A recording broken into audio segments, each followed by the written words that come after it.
একটা খারাপ সম্পর্ক থেকে বের হয়ে আসার পর নিজেকে কিভাবে হিল করব? পুরো ভিডিওটা দেখলে জানতে পারবে।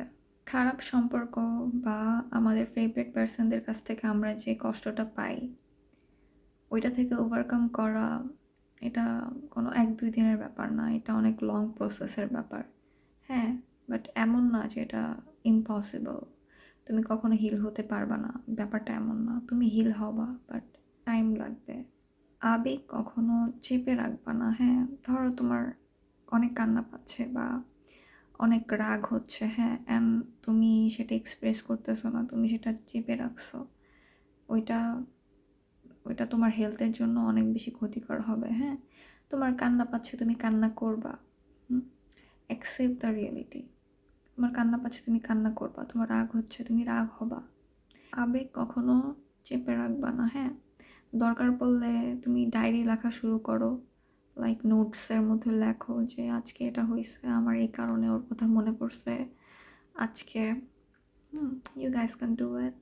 পুরা নো কন্ট্যাক্টে চলে যাও। হ্যাঁ, আমি নো কন্ট্যাক্ট বলতে এমন বুঝাইতেছি না যে ওকে সব জায়গা থেকে ব্লক মেরে দাও বা সামথিং। হ্যাঁ, তুমি তোমার ব্লক মারার দরকার নাই, তুমি জাস্ট ওর আপডেটস জানা বন্ধ করে দাও। হ্যাঁ, ধরো ওর ফ্রেন্ড সার্কেল বা হোয়াটএভার, ওর ফ্রেন্ড সার্কেলের সাথে তোমার পরিচয় আছে, তুমি ওর কথা শুনতেছো অ্যান্ড তোমার তখন অনেক সাফোকেটেড লাগবে।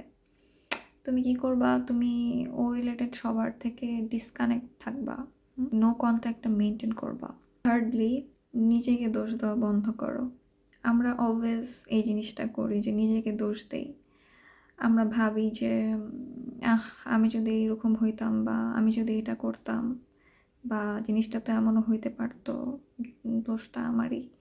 হ্যাঁ, নিজেকে দোষ দেওয়া বন্ধ করো, কারণ এখানে তোমার কোনো দোষ নাই। দোষ এখানে কারোই কোনো দোষ নাই। ইভেন তোমার পার্টনারকে দোষ দেওয়া বন্ধ করে দাও।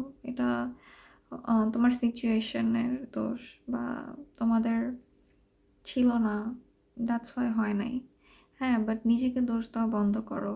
এটা খুবই খারাপ একটা বিষয়। আমরা অলওয়েজ এই জিনিসটা করি, নিজেকে দোষ দিই। নতুন হবিস ক্রিয়েট করো। বাসায় এক্সারসাইজ করতে পারো বা বই পড়তে পারো। একটু ফ্রেন্ডসদের সাথে ঘুরে আসলা, লাইক তোমার মুড ফ্রেশ হবে এতে।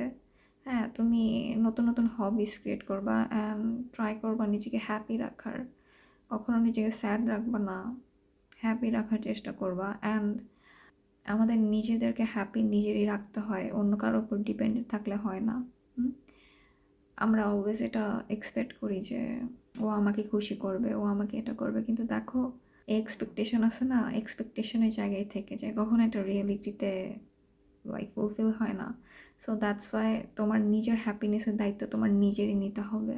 পুরাপুরি হিল না হওয়া পর্যন্ত তোমরা নেক্সট কোনো রিলেশনে যাবা না, এটা আমার সাজেশন থাকবে। কজ নাইলে তুমি আবার সেম প্যাটার্নে আবার পড়বা, সেম একজন পার্সনের সাথে আবার তোমার দেখা হবে। হ্যাঁ, তুমি নিজেকে আগে চেঞ্জ করো, নিজের হবিস ক্রিয়েট করো, নিজের পার্সোনালিটি চেঞ্জ করো। ঠিক আছে, কজ তুমি এতদিন একটা সাফোকেটিং জায়গায় ছিলা, দ্যাটস ওয়াই এখন তোমার অনেক কিছু শিখতে হবে। হ্যাঁ, তো তুমি যখন নিজে মুভ অন হয়ে যাবা ফুললি, তখন তুমি কাউকে চুজ করবা অ্যান্ড সে অনেক বেস্ট একজন পার্সন হবে।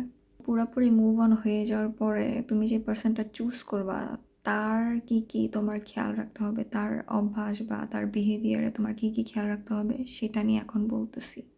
ফার্স্ট অফ অল নোটিস করবা যে সে তোমাকে রেসপেক্ট করে কিনা, সে তোমার বাউন্ডারিজ রেসপেক্ট করে কিনা, সে তোমার কাজ রেসপেক্ট করে কিনা, সে তোমার মতামত রেসপেক্ট করে কিনা, এই জিনিসগুলো খেয়াল রাখবা।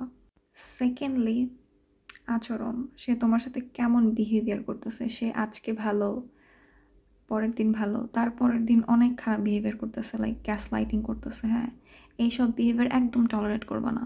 সাথে সাথে ও যেমন বিহেভিয়ার করবে তুমি ওর বিহেভিয়ার মিরর করবা। ঠিক আছে, এইসব বিহেভিয়ার কখনোই টলারেট করবে না। তুমি যদি আজকে টলারেট করো, তোমার সারা জীবন টলারেট করেই থাকতে হবে। এগুলো কখনো নর্মালাইজ করবা না।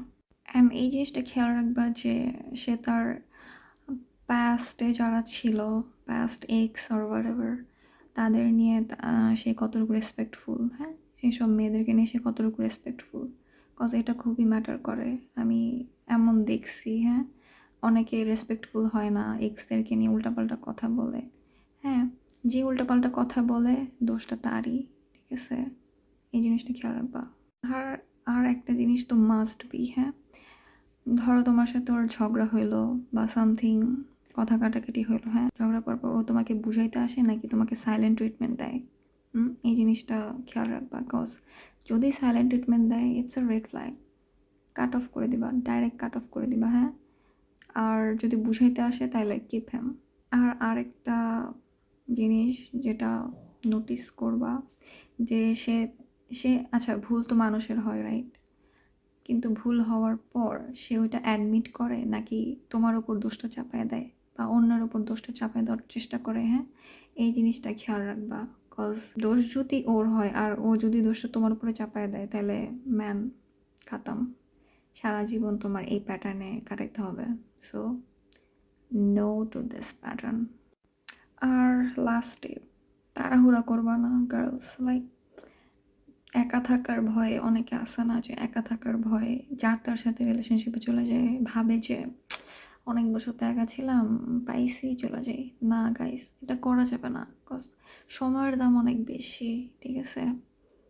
সো ভেবে চিন্তে কাজ করতে হবে। আর অলওয়েজ নিজের মনের কথাটা, নিজের গাট ফিলিংসটা অলওয়েজ প্রায়োরিটি দিবা। কজ মেয়েদের গাট ফিলিংসের অনেক পাওয়ার, হ্যাঁ? যদি তোমার কাছে মনে হয় যে না, something is wrong, then yes, you have to believe your gut feelings. Something is really wrong. And lastly, কারো ওপর ইমোশনালি, ফাইন্যান্সিয়ালি পুরাপুরি ডিপেন্ডেন্ট হয়েও না। এই পাওয়ারটা নিজের কাছে রাখো, তাইলে কোনোদিনও তুমি উইক হবা না। That's all for today. Thank you so much for watching my video. যদি ভালো লেগে থাকে একটা লাইক অ্যান্ড আমার চ্যানেলটা সাবস্ক্রাইব করে দেবেন। আল্লাহ হাফেজ এভরিওয়ান, টেক কেয়ার।